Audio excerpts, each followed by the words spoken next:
We're here in week 6, after the week break.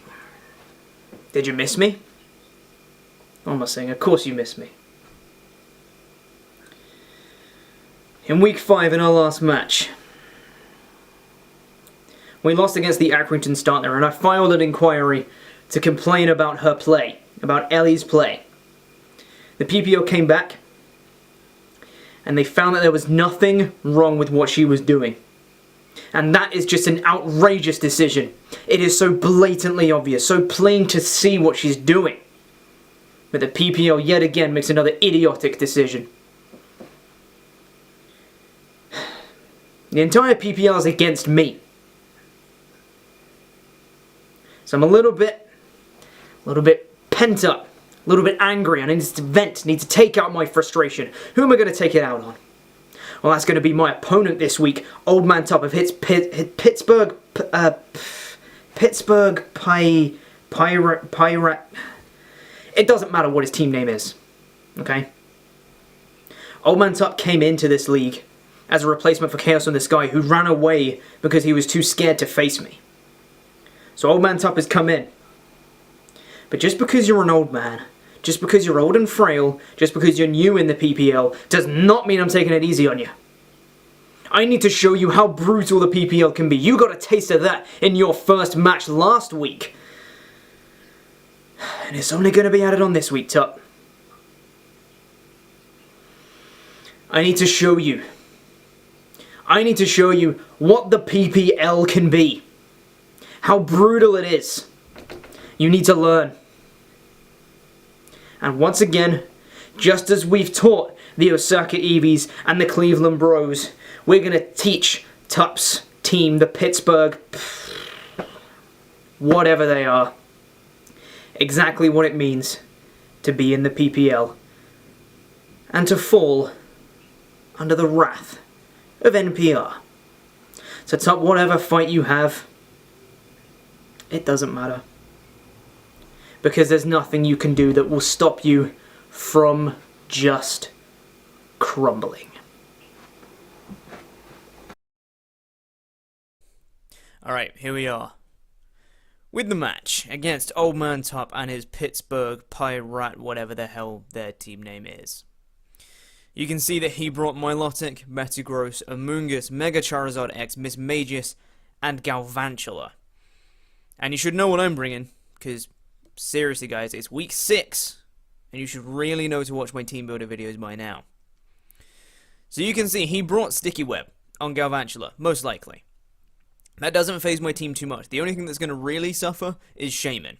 So I'm like, that's not the end of the world. There's nothing I can do to stop him getting up Sticky Web, and I expected the Galvantula lead to set up those webs.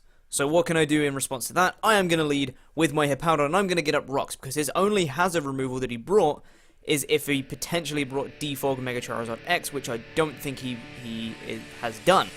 So, let's get into the match, and let's see what happens here, as I'm going to lead with the Hippowdon and get up my rocks turn 1, and he is most likely, because he's an obvious player, going to get up his Sticky Web. So, I'm going to lead with the Hippo.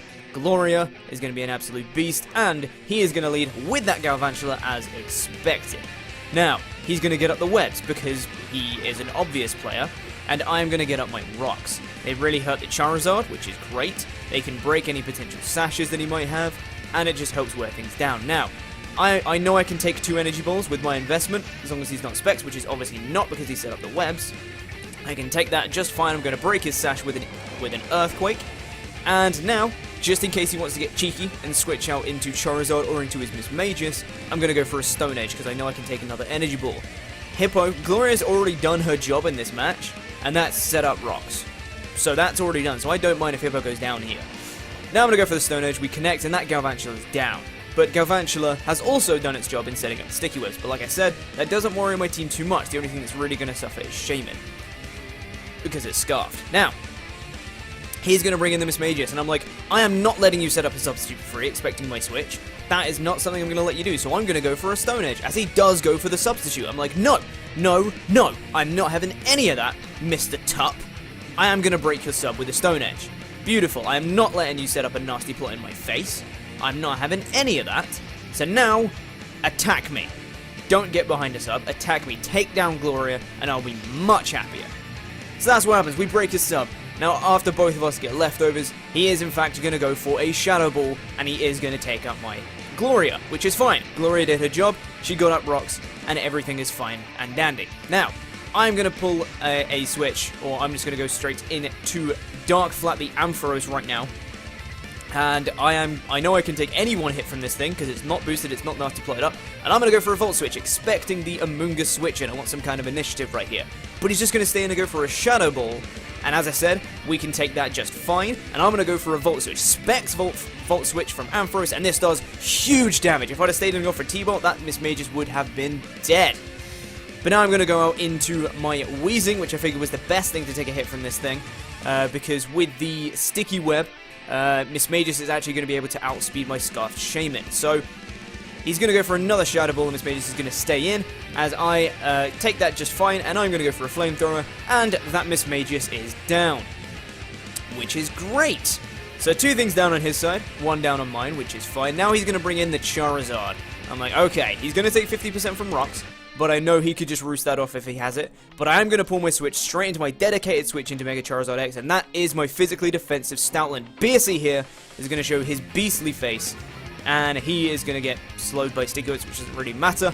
Now, in comes the Intimidate. He's at -1. He's going to go for the Mega, and he is in fact going to roost off that damage that he took from the Stealth Rocks. So now he's going to be back at full, which is okay. Like, he's still going to be taking 25% every switch in, so I'm not too mad about that. That's still fine. But now he's at -1. He cannot touch my Stoutland. He just can't touch him right now. So I'm going to go for a Thunder Wave, hoping he was going to do an attack to gauge how much damage he can do, but he doesn't. He switches out straight into his Amoonguss, which is fine. I'm going to get a Thunder Wave from this thing, which really doesn't matter in the grand scheme of things, but, you know, it's just nice to have some kind of potential chance for Power Hacks and things like that, you know. So we can see he's Black Sludge, which is very nice to know.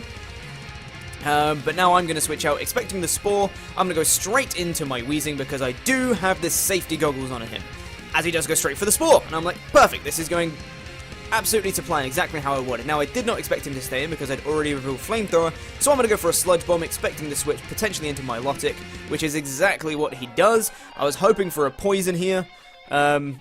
Would have been really nice to help wear down this Milotic some more. So I do go for the Sludge Bomb. We can see it does not much damage, and we don't get the Poison, which is a bit unfortunate. So we can see he's leftovers. I'm like, okay, now he's going to go for a Scald. I'm going to pull a switch into Shaman, because even with the Sticky Web, I'm still going to outspeed him, because I am still a Scarfed Shaman. Which basically, the Sticky Web basically just neuters my Scarf. I basically go to +1 because of the Scarf, and then I go back to neutral because the Sticky Web, as he does go for the Scald, gets a crit, and also gets the burn. So, crit burn Scald on a Shaman. I don't mind too much, because I do have Natural Cure, so if I want to switch out, I can get rid of that burn, and also it's not a physical attacker, so that's fine. So now I did not expect him to stay in against my Shaman, so I'm going to go for the Earth Power, expecting the switch, but he stays in with my Milotic against my Shaman, as he's going to go for an Ice Beam. And that is very unfortunate, because I'm not doing all that much damage with Earth Power, but what can you do?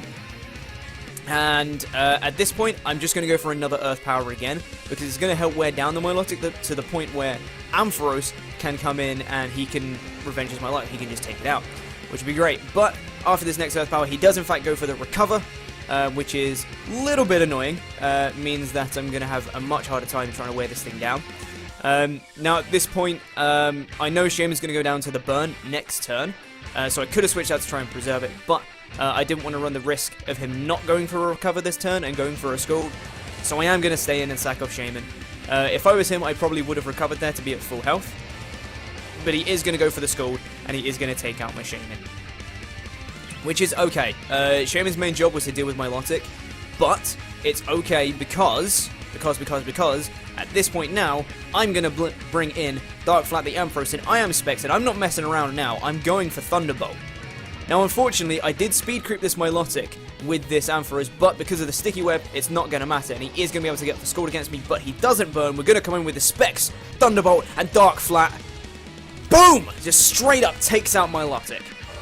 Ain't no messing with a Specs Ampharos, ladies and gentlemen. Ain't no messing. In comes the Charizard, and I know I can't do all that much damage to it, Even though I am Specs, he does resist this Thunderbolt. So I'm going to switch straight into my dedicated switch into this Charizard once again. And that is BSC. The Stoutland is going to come in, going to get the Intimidate. And we are going to see exactly how much damage this Charizard X can do to me. So come on, Top, what you got? He's going to go for a Dragon Claw. And look how much damage this does. We absolutely chew it. Absolutely chew that hit like it's nothing. So now, he's seen the Thunder Wave, so I'm going to go for a Rock Tomb. If he wants to stay in, I'm going to make him slower. If he wants to switch into Amoonguss, I'm getting some kind of damage off on him. He does switch into the Amoonguss, fearing the Thunder Wave, and I'm going to get off a Rock Tomb against it. It's not going to do all that much, but now this is literally the world's slowest Amoonguss. Paralyzed and at -1 speed. Now, at this point again, I have my dedicated switch. I still have my Weezing. And if he wants to try and Spore, I have Safety Goggles. If he wants to hit me with any other kind of move, he can't do anything to Weezing. So I'm going straight into it. No messing around. I need to keep my Stoutland healthy for the Charizard. So let's go straight into Weezing, as he's going to go for a Sludge Bomb. And this does not much. It takes me down to 78 HP. So I'm like, that's fine. Now I expect him to stay in. I don't expect the switch from him, so I am going to go for a Flamethrower. Also, my Lossic's down, so I can kind of spam Flamethrower. He does still have the Charizard, but again, I still have my switch, and I do get a crit on the Flamethrower, which is nice, as he's going to go for another Sludge Bomb, and still do basically nothing. And now, I am going to go for another Flamethrower again. Again, I'm just going to keep spamming it until that Amoonguss is dead. We're going to get off another Flamethrower here, and he is just going to live it, but he gets full powered, which is great. Absolutely fantastic. I don't know what he was going for there. If it was Synthesis, ha! Sucks to be you, Top. And now I'm going to get off another Flamethrower, and that Amoonguss is dead. Fantastic. Now, Weezing has done its job. Its main purpose was to be a switch into Amoonguss, and now Amoonguss is dead. So Weezing is kind of expendable at this point, which is great. I was hoping at this point he would over-predict with Metagross and not go for the Psychic-type attack so I could burn it, but he does go for the Zen Headbutt, and he is going to take out my Weezing. So that thing's dead. That was a crit. Crit totally mattered. Absolutely categorically mattered as well. But, you know, I'm a fair guy. Not going to get salty about it. As I'm going to bring in Slowking, and now I can just scold this guy in the face. And he can't do anything to me. He just go for another Zen Headbutt, revealing he is choice-locked in some way, shape, or form. I guess he's just hoping for the flinches here because, you know, Tup's kind of a bad player. But, you know, whatever. And we are going to get the burn off the Scald, which is great. It means he really can't do anything to me again. And another Scald is going to put him in burn damage range, so that's great. And now he's going to go for another Zen Headbutt. He's definitely choice locked. And I'm going to go for another Scald. And we take him down to basically nothing, and the burn is going to take him out, which is fantastic. So well done, Slowking. Managing to 1v1 the Metagross, which is fantastic. Now, all he's got left is the Mega Charizard X, and I still have my Stoutland, which is my switch in. So everything is looking fine and dandy at this point. I'm going to switch straight into it, no messing around, let's just go straight into Stoutland. It's still very healthy, still take any hit from this guy, and things and stuff will be great. Now we do get to the -1 speed because of the Sticky Web, but we do get the Intimidate off on him, which is great, and we've seen how much the Dragon Claw does. It's not very much, so I'm not really scared of this Charizard all that much. He's going to roost up, get back to full, but it's fine. I can just spam Rock Tomb over this guy. Because of the Sticky Web, I'm going to need to get him to -3 before Stoutland outspeeds. Normally it would be -2, but I need to get him to -3 before Stoutland outspeeds. Now he's going to go for a Flare Blitz, and we can see here that Stoutland still absolutely chews that. Takes less than half from that thing, which is great. And now I'm going to go for a Rock Tomb. And we can see it does a decent amount of damage. We're looking at about 30-35% off of that. And we are going to get him to -1 speed. Now I know I can take another Flare Blitz, so I can get him to -2, which will be great. So we're going to do it again. We're just going to do the same old song and dance. He's going to go for Flare Blitz, and I know we can take it, and we're going to get him to -2. So we take that Flare Blitz, and he's really, really weak at this point. I was hoping this Rock Tomb could maybe take him out, but it doesn't. He just about lives it. Now he's at -2. Now, to preserve differential, I'm actually going to pull a switch into Slowking, knowing that he really can't do too much. I wanted to keep Stoutland alive, and I wanted to take a 3-0 victory. So I'm going to switch into Slowking. I could have stayed in a Rock Tomb there, but I thought he might kill me, so because I know I won't outspeed at -2. So I am going to pull the switch into my Slowking, as he is going to go for the Roost. I'm like, okay, we're playing this game. We're playing this game, Tup, are we? That's fine. You want to play this game? We can play this game. He is going to go for the Dragon Claw here. And he's going to get a crit Dragon Claw, which we do take, but it does mean I'm going to have to slack off at some point. I'm just going to go for a Side Shock just to try and get some damage off on this guy. And it does a little bit, not all that much, and he is going to pull a Roost again, which is fine. Like I said, I don't really care. I was like, if we're playing this game up, 2 can play at this game. I'm gonna go for another Psyshock. And at this point, he's gonna be forced to roost again. I'm like, okay, fine. You can do this if you want to, but okay, fine, sure. So I'm gonna say, okay, 2 can play at this game. I'm gonna go for a Slack Off. Fine. And if you want to play this game up, I'm gonna play this game too. I'm gonna go for a Calm Mind on the next turn, and I will win this 1v1.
Oh, hi Pete! Did you lose again?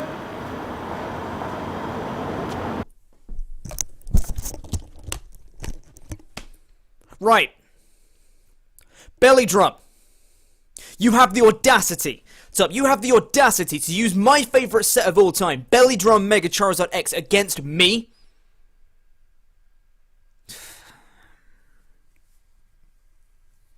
I blame the PPL for this. You make me care too much about differential, when all I should be focused on is getting wins. I would have got shredded. If I'd have stayed in with Stoutland and he'd have gone for a Flare Blitz and taken out my Stoutland, and I won a 2-0 victory, people would have said, you should have switched. You should have switched into Soaking. Preserve differential. It's really important. I blame every single person in the PPL for this. Every single one of you. You are the reason I lost this game. I'm done. I'm out.